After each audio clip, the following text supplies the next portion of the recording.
So when you were in Australia, where were you living? In the most easterly point of Australia. It's called Byron Bay.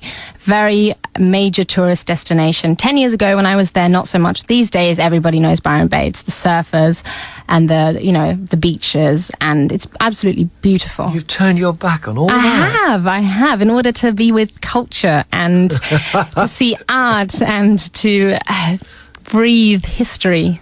So you studied A-levels here? In London. Right. Yeah. And then you decided to come to Nottingham? I did. Well, it was between going back to Australia, studying in Brisbane, or studying in England. And I felt like I had to be in England. I had to be in Europe, and to really soak up what I really desperately wanted after being in Australia for so long and not having the culture, not having the museums, not having the theatres.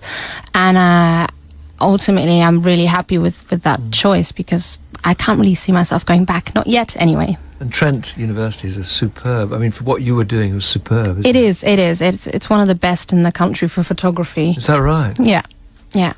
So you learned a lot? I learned a lot, but I was also given a lot of freedom to explore, which was good. I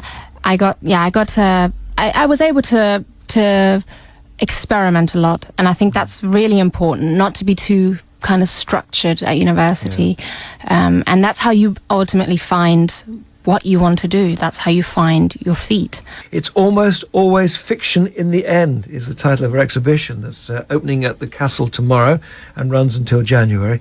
Where do you do all your photography? Because there's lots of venues, but I don't recognise much of Nottingham in it. You mean the actual places that I take the pictures? Where do you take your pictures? Right. The first series that I did, which is called Tales of Other Spaces, which is also being shown at the Castle, is my degree show work. And that was actually taken in Germany. I actually went back to Germany to work in a house that I pretty much grew up in. It was going back to some sort of childhood fantasy world, physically and mentally. So that was shot in Germany. The new work, I've spent 6 months in the Middle East, working in a country called Qatar, which a lot of people don't know. One of the smallest but richest countries in the world. And I worked there for 6 months as a freelance photographer.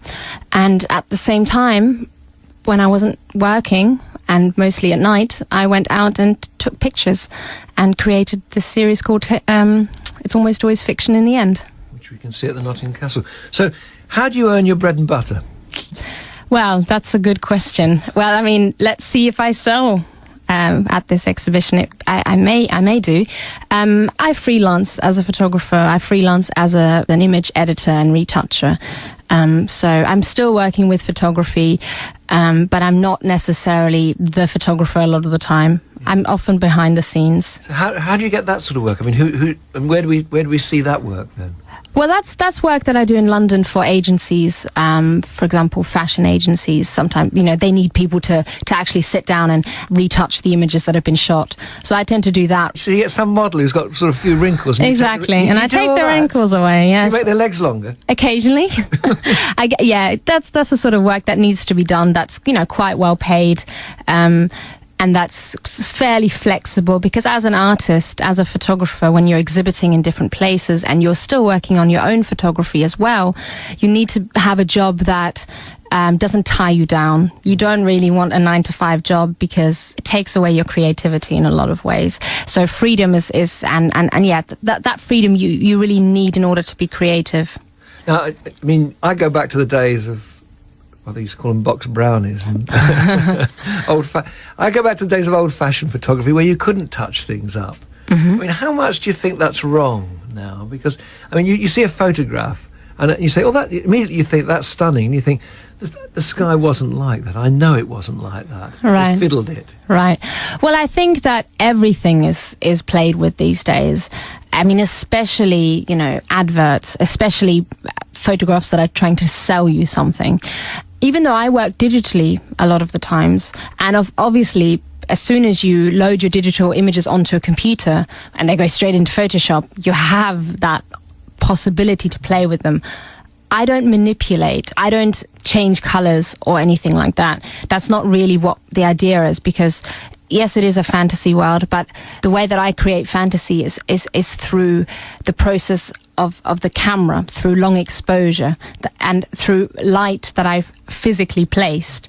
I don't create digitally. That's never been my interest. I very much enjoy the pure forms of photography, and that's how I learned photography. I was in the darkroom. I was printing my own work. I print my own color work as well. So that's what I love about photography. The digital side can be helpful, but can sometimes really frustrate me in a lot of ways. Sometimes it ends up looking very full. Yeah, exactly, and that shouldn't be the intention.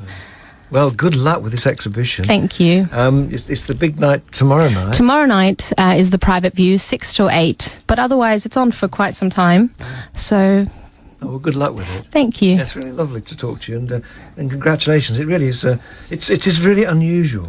It's quite stunning. I think the work needs to be seen on the walls. It almost through the computer. You get an idea, but they need to be. It's because they're light boxes as well. You need to physically stand there and see them. Very important with this work. Rosalie Wiesner, thanks very much for coming in.